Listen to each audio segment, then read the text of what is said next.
या सगळ्याविषयी बोलण्याकरता मनसेचे नेते संदीप देशपांडे आपल्या सोबत जोडले गेलेले आहेत। संदीपजी, काय चाललंय मीरा भाईंदर मध्ये? आंदोलकांची धरपकड केली जातीये, व्यापाऱ्यांना परवानगी मिळते मोर्चा काढायला, मग आपल्याला का नाही अशी विचारणा या आंदोलकांची आहे। यावर मात्र प्रशासन म्हणतंय की या मोर्चाच्या मार्गाविषयी आंदोलक हे ठाम राहिले, मार्ग बदलायला सांगितला असता, तो स्वीकारला असता तर परवानगी मिळाली असती। नाही, सरकार अतिशय खोटं बोलतंय या बाबतीत। आम्हाला सांगत होते घोडबंदरला घटना घडली मीरा रोड मध्ये, आणि कोण घोडबंदरला मोर्चा काढतं? म्हणजे तुम्ही व्यापाऱ्यांना तिकडे मीरा रोड मध्ये परवानगी देणार आणि आम्हाला घोडबंदरला सांगणार मोर्चा काढायला? घटनास्थळापासून 15-20 किलोमीटर दूर असं कधी होतं का? आम्ही तुमच्या दुकानदारासमोर नाही म्हटलं, दुसरी जागा आम्हाला सांगा।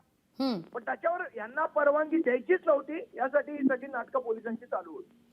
आता मात्र या ठिकाणी आंदोलकांना ताब्यात घेतलं जात आहे। तिथं असलेल्या आंदोलकांचं असं म्हणणं आहे हे दडपशाही केली जाते। काय आता मनसेचा स्टँड असेल या सगळ्या मुद्द्यावर? दडपशाही आज आता मला अख्ख्या महाराष्ट्रातनं महाराष्ट्र सैनिकांचे, मराठी माणसांचे फोन येत आहेत की आम्ही मीरा रोडला निघालोय। किती लोकांना अटक करणार आहेत पोलीस? किती त्यांची कपॅसिटी आहे? 1,500? त्याच्याही पेक्षा जास्त लोक तिच्या आंदोलनाला पोहोचतील। संदीपजी, फार महत्वाची खरं तर बातमी तुम्ही या क्षणी सांगितलेली आहे। महाराष्ट्राच्या कानाकोपऱ्यातून, मुंबई आणि आसपासच्या उपनगरातून जनता मीरा भाईंदर मध्ये आता पोहोचणार आहे का? काय तुमच्यापर्यंत अपडेट आहे? निश्चितपणे मला अनेक लोकांचे फोन आले, ते म्हणाले ही सरकारची दडपशाही आम्ही खपवून घेणार नाही, आम्ही मीरा रोडला चाललोय। आणि त्या प्रकारे सर्व आमचे महाराष्ट्र सैनिक निघालेले आहेत मीरा रोडला जायला, आणि ते उत्स्फूर्तपणे निघाले, स्वतःहून निघालेले। या सगळ्या प्रकरणी अविनाश जाधव यांना पहाटे 3 वाजता ताब्यात घेण्यात आलेलं आहे। तुम्हाला देखील नोटीस देण्यात आल्याचं कळतंय। किती जणांना नोटिसा मिळालेल्या आहेत? नाही, एक्झॅक्ट आकडा मला माहित नाही, पण तुम्ही हे विचारू शकता की किती जणांना नोटिसा नाही मिळाल्या? मला असं वाटतं पोटावर मोठ्या एवढ्या लोकांना नोटिसा नाही मिळाल्या, बाकी सगळ्यांना नोटिसा दिल्या। अगदी। संदीपजी, या सगळ्या प्रकरणी आता तुम्ही मीरा भाईंदर मध्ये पोहोचणार आहात का?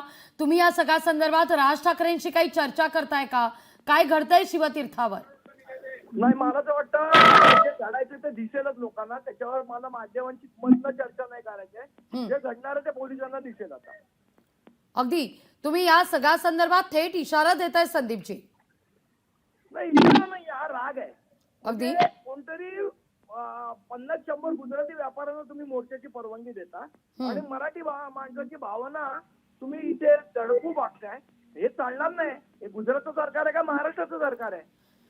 आता संदीपजी, असं एक कळतंय सभागृहात जो नरेंद्र मेहतांचा प्रतिक्रिया जी येते, त्यांचं असं म्हणणं आहे आजच्या मोर्चाचा हेतू योग्य नव्हता।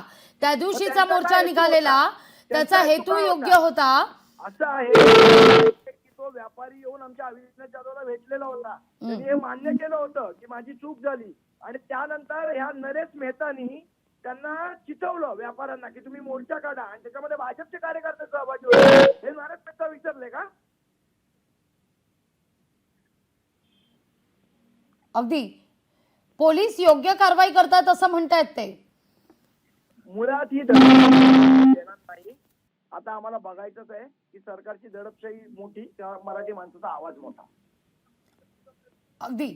संदीपजी, दिवसभरामध्ये असं म्हटलं जात आहे काय घडेल मीरा भाईंदर मध्ये? बंदोबस्त वाढवण्यात येतो अशी बातमी येते।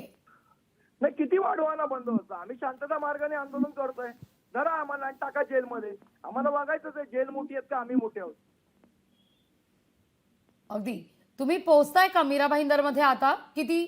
नाही, मी करीन, मला आता माध्यमांसमोर ते सांगायचं नाही। अगदी। संदीपजी, खूप खूप धन्यवाद आमच्याशी संवाद साधलात त्याबद्दल। लोकशाही मराठी ऐका, पहा, जागरूक रहा।